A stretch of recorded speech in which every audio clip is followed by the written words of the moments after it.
Hello, my wolf pack. Welcome back to Command Wolf Gaming. I'm CWG, and welcome back to Pax East 2024. This is day 2, so this is a Thursday. Is it Thursday? No, it's Friday.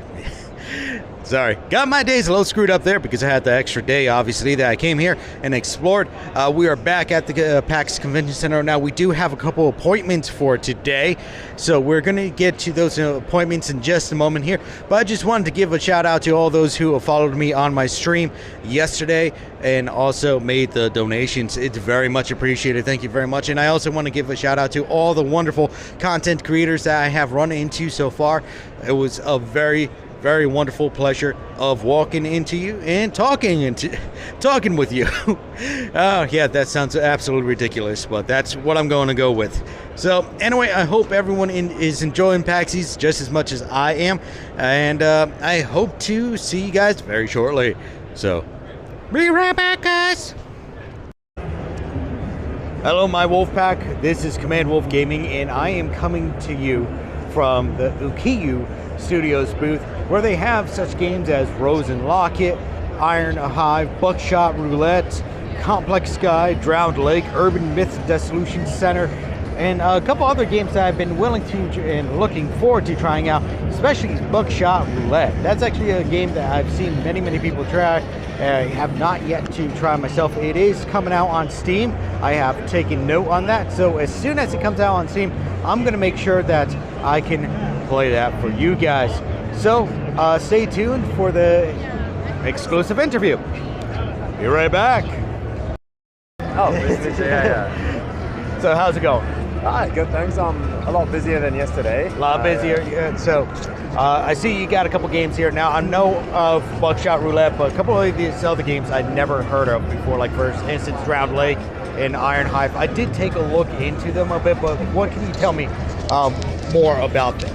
These games, yeah? Yeah, about these games. Yeah, so all 8 games you see here, should I answer that? Yeah, sure. All 8 games you see here are by publisher Critical Reflex. Okay. Yeah, up and coming publisher. Well, they've only been around since like 2020. Okay. But already kind of on a roll at the moment, like with a whole bunch of different cool games. Yeah. Okay. A lot of the games you see here are a bit on the darker side of the tone, like, Buckshot Roulette, Drowned Lake, a horror game based on the Amazon River. Made by a Brazilian studio. Okay. On the other side, 4 games a little bit on the lighter, like Metrovania style, like Altered Alma, rhythm-based dungeon crawler game, Freaked Fleet Bear. Okay. City building game, Complex Sky, so the whole shebang. Very nice game. Now, I've seen a lot of people actually claim that Buckshot Roulette is kind of like a rip-off of Inscription because of the format of the game and how you kind of interact with the person across the screen. Obviously, it's for you to eliminate them altogether. And I know I've actually watched a lot of people play Buckshot Roulette, especially the Reloaded DLC for it. And it doesn't have a campaign to it. It's just like straightforward, just back and forth. But do you have any comments in regards to that? Like I don't know, like in this industry, like the term like rip-off, I think I don't know. I personally don't really agree with it. Things can definitely change. You're going to talk to the developer, Mick, they're asking like if Buckshot Roulette is a rip-off of Inscription, and what's your comment with that? I don't think so. Like, sure, the mechanics and overall presentation is similar to Inscription, but I think that it isn't really a rip-off because the entire aesthetic is pretty much like revamped. Yeah. So where Inscription is more of this like medieval magic type of like vibe, Buckshot is really more like industrial. Yeah.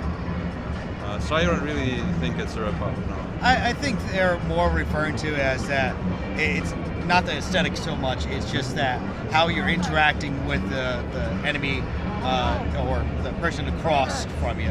It's always a guy in shadows, and it's your goal is to eliminate them, and their goal is to eliminate you. So, right. In that sense, yeah. I mean, at some point, a lot of games are going to overlap. Like, there's only so many ways you can interact with an enemy. Yes. If all future games, someone's hiding in a shadow, is it always going to be a Inscription ripoff? Yeah. Like, you can play semantics all day, I think. But this is a thing of its own, Buckshot Roulette, and we have a lot of folks who are very interested in it, excited for it, and the lines kind of speak for itself, I think. And Some people can be angry, but that's that. You can try it out, see for yourself, and if you like it, now we have 2 great games. Yeah, I know personally for me, I'm looking forward to playing Buckshot Roulette. I was actually waiting for it to come out on Steam. Do you guys have an estimated time on when it was supposed to be coming out? April 4, yeah. April? Yeah, so just around the corner, April 4th. Okay. Yeah, April so just 4th. All right. like 2 weeks from now. Yeah, so that's actually a great time. So my birthday month. Yeah. That's nice. Yeah, I hope you're looking forward to it. I am actually looking forward to it and playing it for my viewers and everything. Do you guys have any key notes in regards to like beating the dealer or however you want to call it? Like there is a certain strategy to the game. There's a lot of luck involved. So even if you play your cards right, I mean the dealer can just get lucky. Yeah, there's a strategy. It's essentially like card counting, but with bullets. Okay, so it's basically just kind of it's all luck of draw. Well, a bit of strategy if you Yeah. if you can strategize. Yeah, if I can't strategize, that is exactly it. I have a hard time with that. Well, like, if we can card count, we'd probably be in Vegas. Yeah. Yeah. So, well, it's nice meeting you. Thank you. And thank you for joining this little interview. Yeah, And no problem. let's take a look at a couple of the other games. Other games, yeah. All right, thanks, mate. Thank you for dropping by. So, now I did take a look at Drowned Lake. You said it takes place in the Amazon. Right. It was by Brazilian developers, yeah. Brazilian developers. And hold on one second. All right, so let's talk a little bit about the Drowned Lake. You said it was by some Brazilian developers. Brazilian developers, yeah. Now, I did take a look into that as well because it kind of piqued my curiosity. I'm not much of a horror player, but it has a horror aesthetic to it. So, and it's just like a mystery game, right? Mm-hmm. It's just in a scary place. Yeah. Right. So like it's like a blend of things that kind of make it horrifying. So for example, like the Amazon River, like you can see it on the world map and stuff. So like a lot of folks are familiar with the name and stuff, but with the river so large, there's a lot of like mythological like myths surrounding it from different areas of the South American countries. And so the Brazilian devs were able to kind of like pull in from their kind of history and culture and so on, and bring in elements of kind of mystery and mythology, mix it all in together and put it in this horror aesthetic. Yeah. So, and we all know that the Amazon crosses many boundaries. Obviously, you have many different tribes and groups. So there's going to be a huge amount of different variety of myths to go by. Mm-hmm. And so they took basically their local mythology and just put it into the story, right? Are they looking to introduce other stories as well from areas around that region as well, or? For now, like I can't spoil too much or spoil anything at all. But yeah, like there's a lot of kind of like mysterious element behind it, right? A lot of it is kind of like solving puzzles and finding out the story as you progress along. Yeah. So there are many stories to be told and for you to find out. All right. Well, that's pretty cool. I'm going to take a look at it myself when I actually get home. Do you guys have a demo out for it as of yet? Drowned Lake, as of right now, not yet. Yeah, not but yet. Eventually, soon, we hope we can have some sort of demo build out there. When do you think you're going to get a demo out for Drowned Lake? No concrete date. No concrete date. Not this year. Not next year. Well, we can't. We can't commit to anything right now. But once it's available, we'll let folks know on our channels and so on. All right. Okay. So now, right next to you have Iron High. Mm-hmm. Now, this seems like it's a colony survival game type. Yeah, kind of like post-apocalyptic. Yeah. So, and it's like a 2D flat game. Well, I've played a lot of colony survival games, and what can you tell me about that? Because you said it's post-apocalyptic, so it's obviously it's not like Timberborn where it's just like you're playing beavers, you're playing humans. So what can you tell me a bit more about that, So like there's an element of like deck building in it as well. So like, it's like survival with a deck building, but there's a lot of things to manage, like because it's like 2D and flat. you don't really feel like a king like looking down on your little empire. It's you're really like looking at whatever card that you're dealt with at that moment and what can you play, right? All the meanwhile you got threats coming in, you got like your people that you have to look after. So like, are they going hungry? Like when they go hungry, like is it gonna be a revolt? Like there's all this management, so it's like more of like a middle management position where like you're looking at the day-to-day hunger levels while also managing threats and stuff. So you don't have this like omnipotent view from above your empire kind of thing. So I think that's like a fresh new take on this whole genre. Okay, so you do have like outside threats come on. Now, is there like an end game to it, or is it just kind of like you build it up and you just kind of like let it sit and go? So, because I know with a bunch of colony survivals that I've played, like for instance Frost, Punk, or Timberborn, you hit a point and it's just like, well, I can't do anything more. It's just running by itself. So, is there like an end game, or is there like a story? A lot of it's still a work in progress, but yes, this one is not one of those like, oh, you're just like you're too powerful and you just survive on your own kind of thing. That kind of ending is not. No. I think as Critical Reflex as a brand, like a lot of the games we make are always like constantly challenging the player. Like at no point are you ever kind of just like, oh yeah, I'm done kind of thing. Yeah, so I'm done and I can't do anything. Yeah. So there definitely is a trajectory towards something that will either make it more difficult or something that will give you like a satisfying end. So, but there is no like granted campaign for it. It's just it's kind of all being worked on at the moment. Yeah. So like we're still kind of really ironing it out. You're still trying to figure it out. Yeah. So I know like for instance Frostpunk, they do have different campaign modes that you can play that has different objectives.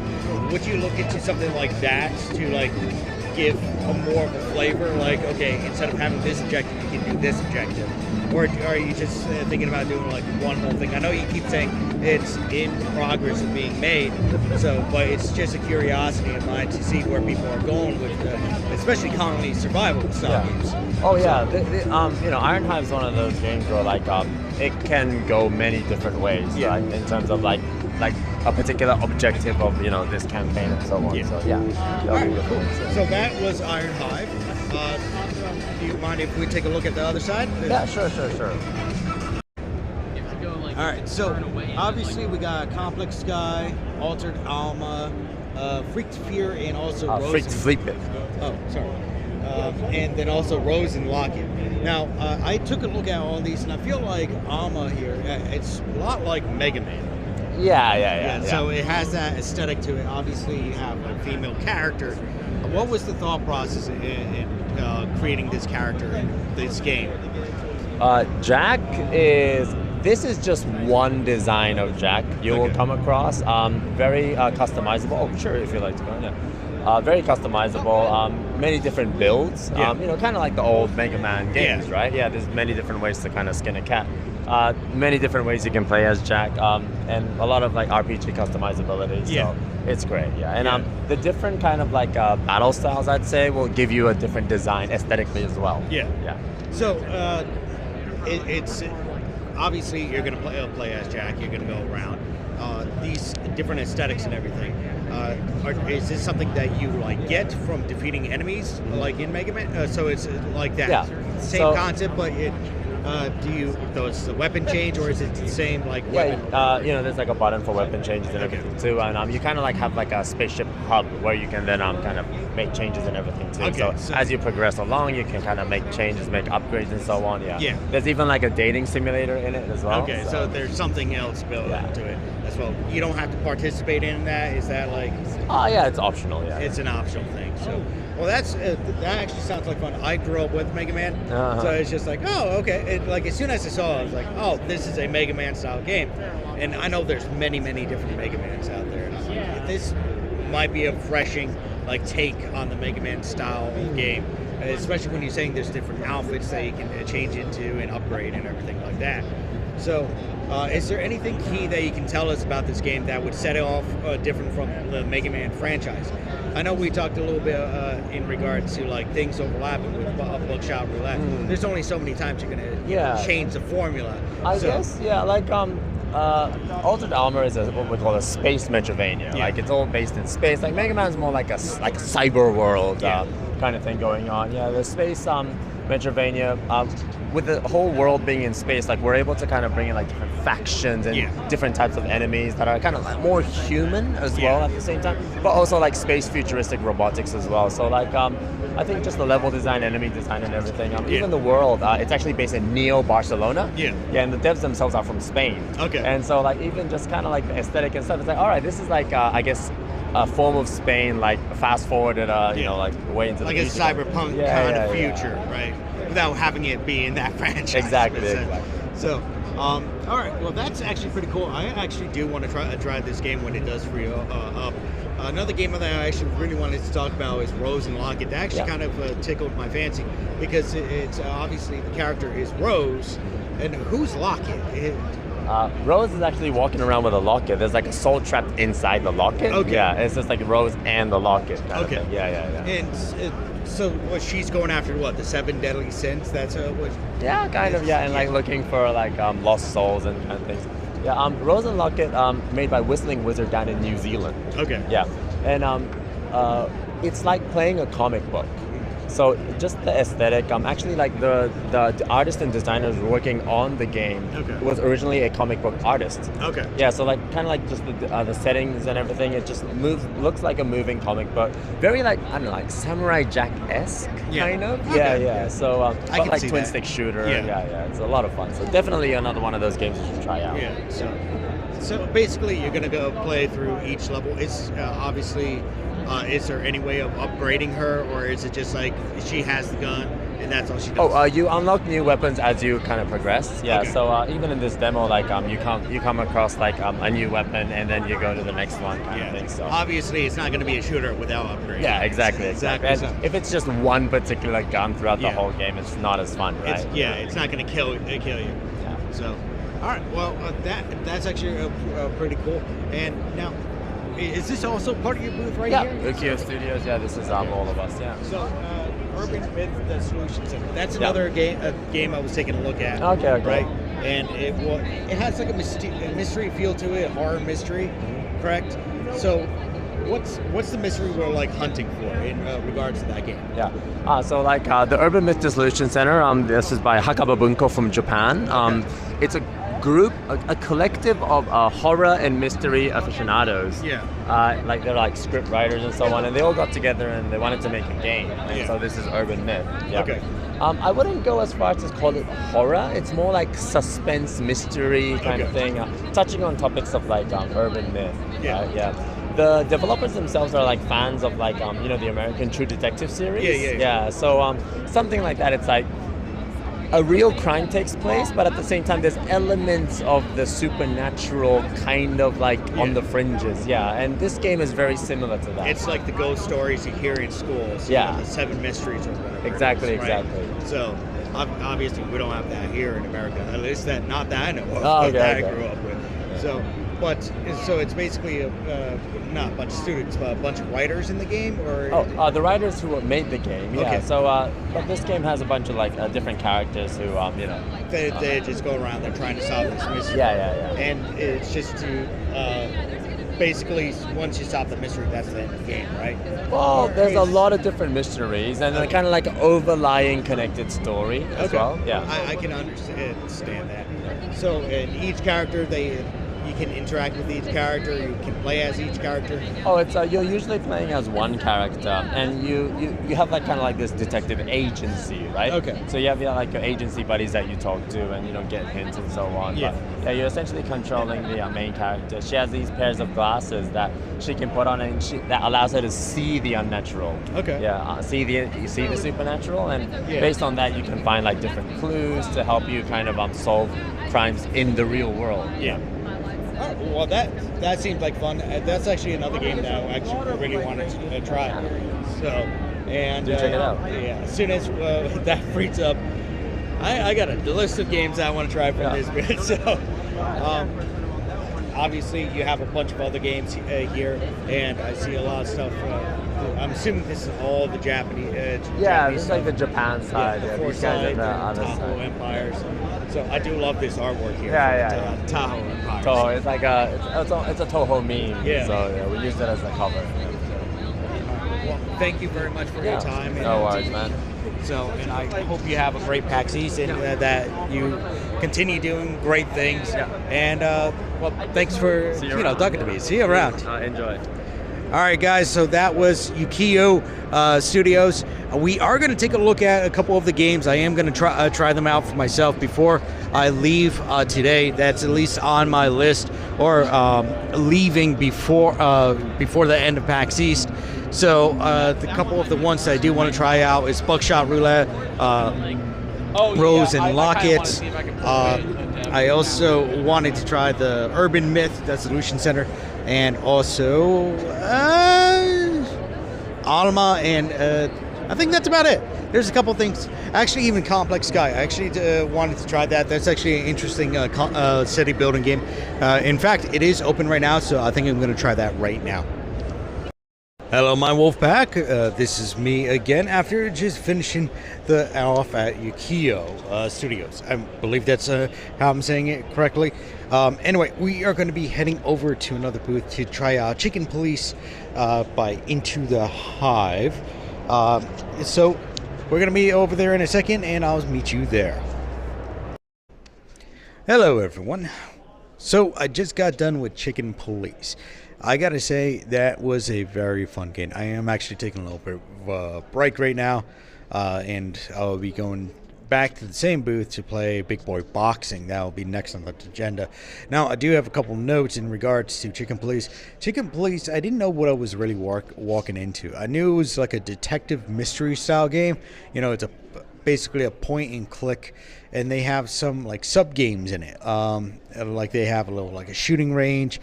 There is also like a little drinking game you could do. A couple different things that you can do within the game itself. So it's not just stale like mystery, solving of mystery all the way through. Sorry if I'm phasing in and out, but it's just where I'm sitting at. And one of the big things I do want to point out with this game is that it not only has humanoid animals, chicken, dogs, cats, etc., but it also has bugs and insects and arachnids as well. So if you guys don't like bugs, insects, or arachnids, or animals itself, it's probably not a game for you. I was a little bit off put about the spiders in the game itself, the arachnids. They are all the like artwork and everything is very, very realistic, very realistic. And that is actually something that because I was asked for an opinion on it, and it's just, I know there's people out there that have arachnophobia, right? So this really might not be suited a game for them. But I did tell the developers, I'm like, look, their arachnophobia is a thing. So maybe people who aren't that are just walking into it, they don't know that that's going to pop up. So maybe a way of dulling it down. So that was like one of the main things that kind of cropped up into my mind in regards to that. So and another thing is the text, right? So the text that they have in there, they have like old style, like big block text that you can read. And at least the way you can do this or select it is, you hit the mouse button, you can select it through with the mouse. I didn't even realize that you can autoplay it by selecting the autoplay, and it'll play all the way through. So that's only like really two things out of the whole entire game that I did not like. And I know the game's probably already progressively along with it. Now, something I did end up finding out is that you can play it in black and white or in color. So whatever your preference is. Honestly, I was really, really enjoying it in the black and white format, but you can certainly play it in color if you so wish to. So if you guys are interested in mystery detective style games, make sure to check out Chicken Police. I believe it's on Steam right now. And see if you're going to like it or not, because I know I'll probably look into it. I don't know if I'm going to play it on the channel, just for the simple fact that it'll probably take a long while to get things done, because it's a lot of like text to read through and go through. So maybe if I have time, I'll do like a live stream on it. But that's well, I guess that's entirely up to me, but let me know down in the comment section what you guys think. Go and check it out on Steam, or find it on YouTube. Look at the trailers. Let me know what you guys think about the game, and if you're going to pick it up yourself. All right, well, I'll see you guys after the next game, which is Big Boy Boxing again. So see you later. Hello, my wolf pack. Welcome back to Commando Wolf Gaming. I'm CWG, and welcome to the end of day 2 of PAX East 2024. This is the wrap-up for today. Now, I am going to give you a quick heads up. If you don't see a wrap-up for day 3 and 4, most likely the reason is because I don't have room on my cell phone. I quite literally used up all the hard drive space on my cell phone, as well as my thumb drive as well. I quite literally filled this to capacity, and I'm getting to the end of what my cell phone can do as well. My fault. I should have actually invested into a good laptop or like a all-in-one tablet type of deal, but didn't think ahead. So that's my fault. That's on me. So most likely you're not going to see anything until Monday or Sunday evening for the wrap-ups. So what's going on with PAX East 2, day 2? So I played 2 games today. So the one game is called Chicken Cop. So I did play Chicken Cop, and it was actually pretty fun. I did enjoy the game. I am going to go over the good and bad of that game. And I also played Big Boy Boxing, and that's another game that I'm going to go over on the good and bad of that game. So let's go over Chicken Cop first. So first of all, it's a mislabeled game, right? It's not chickens. You play as a rooster, right? You play as an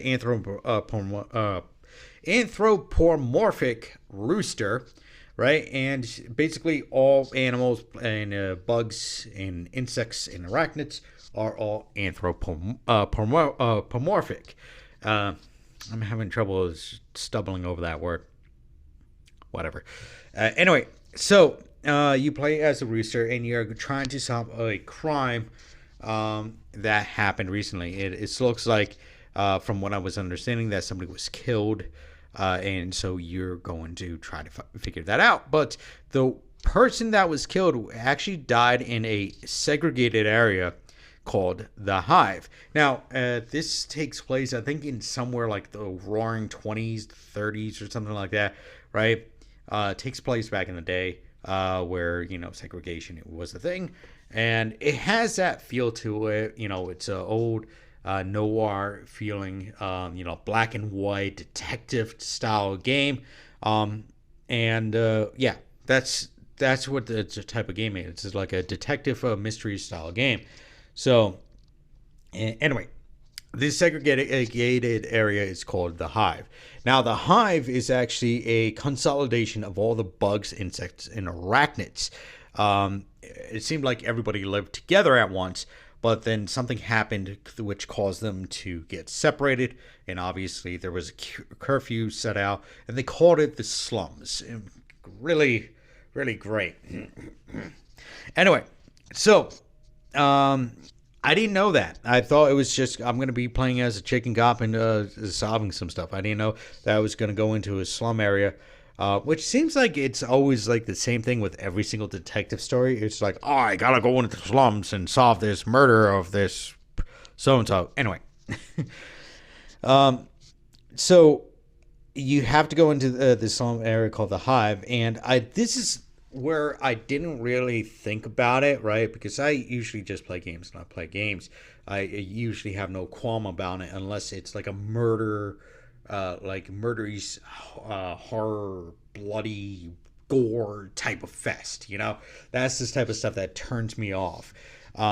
And I realized that the story is actually pretty fun. The story is fun. It was a little bit difficult to like figure things out, right? But again, it's a detective mystery story. So you're going to have to sit there and kind of think about it. You're going to have to strategize. You're going to have to find certain things. It's just, that's the game. That is the game in a nutshell. So didn't have any qualms about that. But what I did have qualms is that I didn't know it had anything to do with insects, bugs, or arachnids. Now, I don't have an issue with bugs, insects, or arachnids myself. I was thinking about other people that might actually have a phobia to certain type of insects, bugs, or arachnids. I was mostly thinking about arachnophobia. Because actually, two of the characters that you interact with are spiders, anthropomorphic spiders. Now, here's the thing. Some people might say, "Oh, it's just a game; it's fine." No, that's not the issue here. They are very detailed. When I say very detailed, if you go and watch the trailer, right? If you go on to Steam or look it up on YouTube, all the creatures are very, very detailed. The heads are very detailed, and it's actually slightly disturbing on how detailed they got with it. So that is actually something that I did bring up with the developer because he wanted to get some Q points on here to kind of like further increase the I guess the outreach and like improve certain game details. And I told him personally, I think we should take a page out of the book from Grounded, which is another game that has a lot of different insects and, of course, spiders, where they have a sliding bar to adjust the arachnids, the spiders, so that people who want to play the game can still play the game without getting that fear, that phobia kicking in. So that was actually point number one about the game that I wanted to, that I brought up with him, which again he asked for. And point number two that he brought up with that I brought up with him is actually the text. Now this is where I kind of got me slightly annoyed. Now this is a mystery game and this has a wonderful story, but there is a lot of text, a shit ton of text. If you miss text, you might actually have to go back and reread the text to figure out what you have to do. And that's what happened at one part where I missed something completely because I zoomed through the text and then I realized I missed something in the text. So I really had to go back and try to figure it out. And I ended up figuring out by going back to the text. And I said, oh, but the issue that I had was with the caption. So they have the text box show up, right? And then you can read it. Well, they obviously talk, right? The talks, it's just there for people that can't hear correctly, right? But my thing for me is that I didn't know you can just turn it on automatically so it can go over to the next bubble, right? I was sitting there and I was clicking away, trying to get through the text, on the mouse. And I didn't know they had an auto feature that you could just turn on and just let it go. Because there was no indication that there was an auto feature on there. There was arrows to move the text back and forth, but it didn't seem like there was a real perspective on what the auto feature was. Now, that could have just been me not paying attention clearly. I have done that before, and I fully admit to that.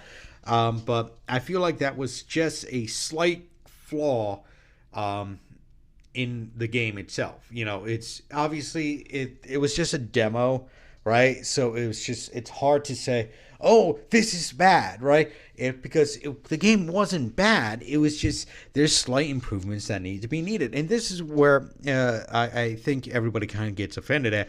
I say bad things about games because I want the developers to listen and be like, oh, maybe we can improve this, right?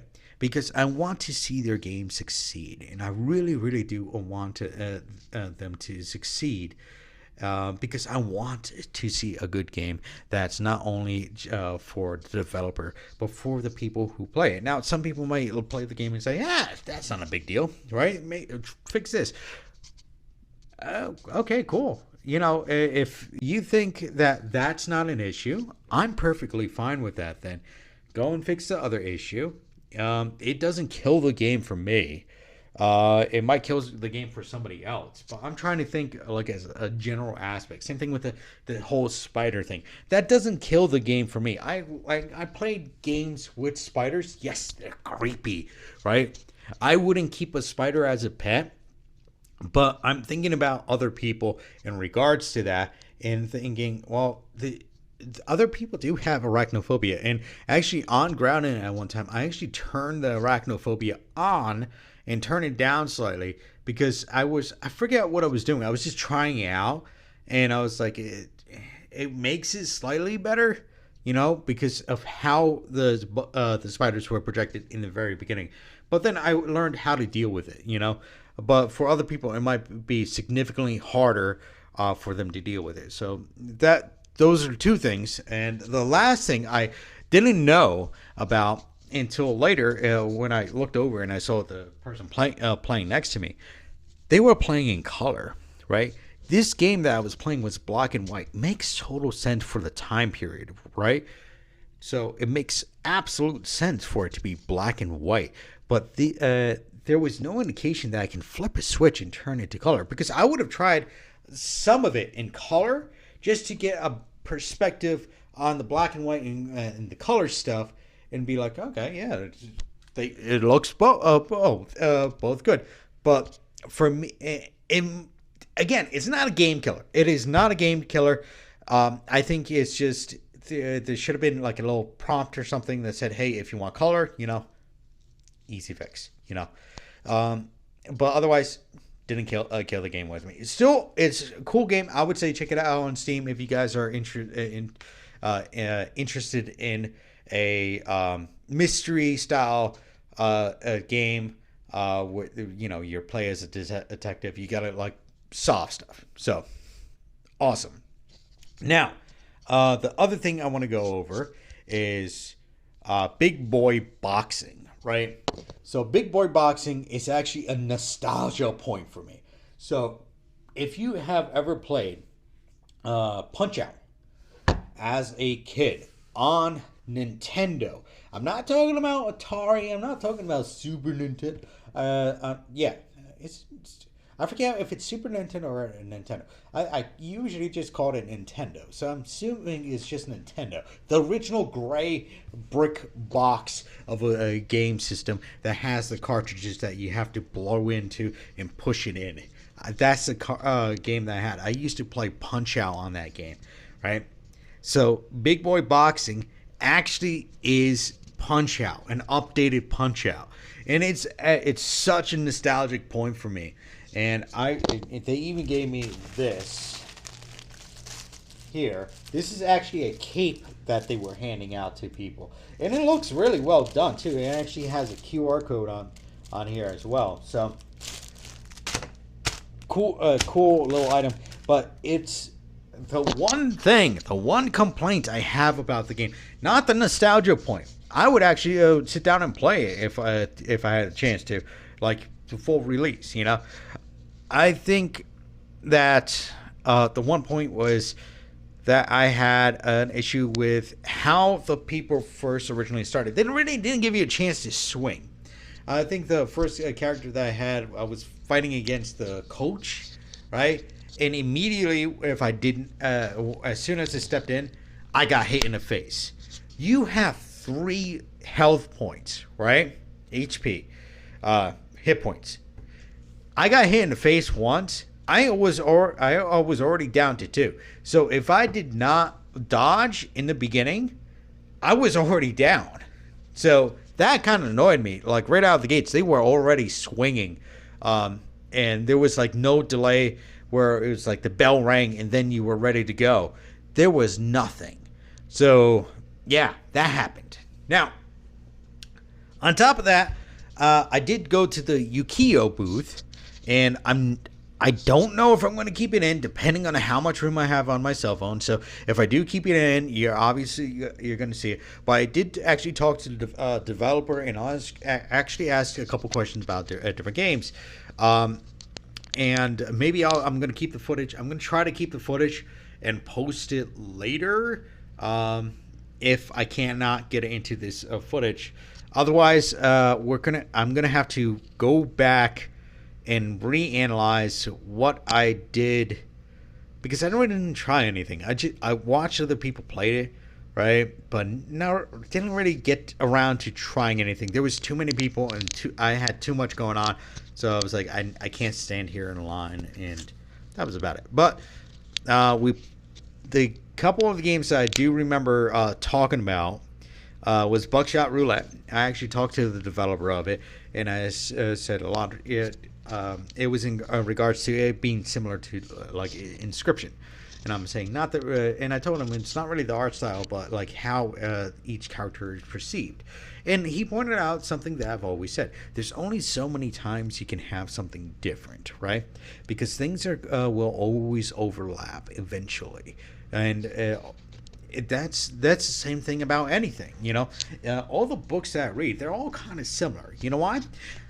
Because there's only so many ideas out there. Yes, you can come up with an original idea, but there is somebody out there that probably had that idea already and already executed that idea, but you don't know about it.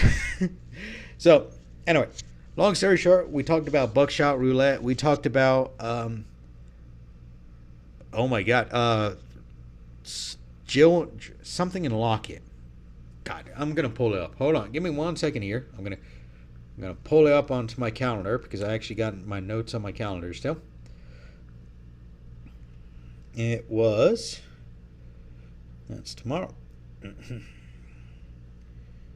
No.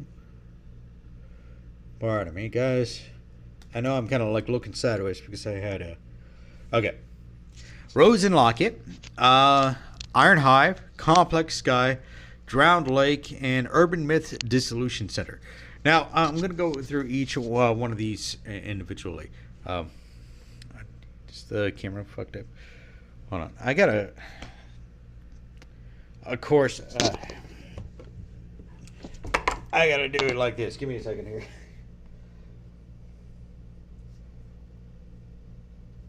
If I had the freaking thing on here, I would do it this way. But I'm going to do it like this. Bada boom. All right. Alright, cool. So we're going to get back to the video here.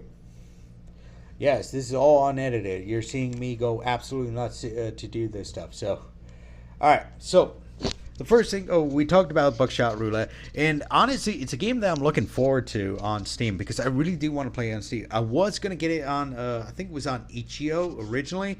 But I decided to hold off and wait to see if it gets on Steam. I know there's a huge fad on it, or was a huge fad on it, and it looks pretty dang fun. I played Inscription and had fun with it, and Buckshot Roulette has the same kind of gritty feel to it, and I really like the aspect of it.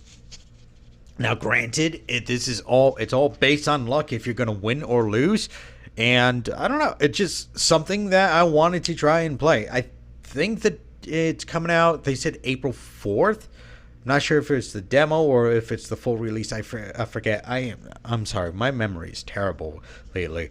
The next one I wanted to talk about is Rose and Lockett. Now, Rose and Lockett is actually a pretty cool shooter game, and I did actually watch a bit of the trailer and now I've actually been wanting to play it. So it's basically a 2D shooter style game where you can upgrade your weapons and you go after the 7 deadly sins to actually kill them.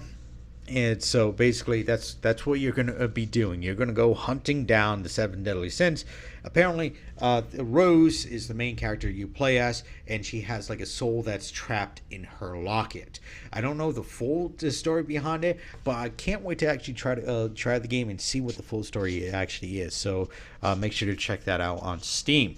Now the next one is Iron Hive. Iron Hive is another colony survival game, except with Iron Hive, it's actually pretty cool that they actually mixed a card building deck game as well. And I asked because I play a lot of colony games. I played